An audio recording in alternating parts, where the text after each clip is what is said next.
Storage boxes రప్పించాయండి Flipkart నుండి. ఇప్పుడు అది బిగిస్తున్నాం.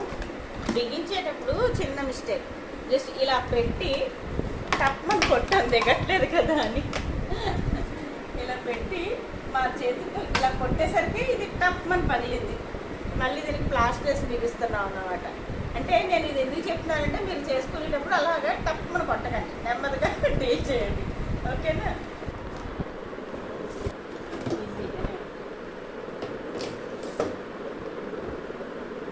చాలా స్టోరేజ్ పెట్టుకోవచ్చండి.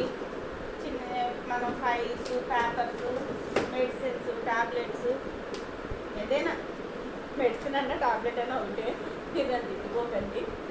స్టోరేజ్ బాగా చేసుకోవచ్చు అనే విషయం అన్నమాట నేను చెప్పబోయేది. ఇదండి మా స్టోరేజ్ బాక్స్. మా డ్రెస్సింగ్ టేబుల్ పాడైంది, దాంట్లో అన్నీ తీసి ఇందులో పెట్టేసి దాని బయట పడేద్దాం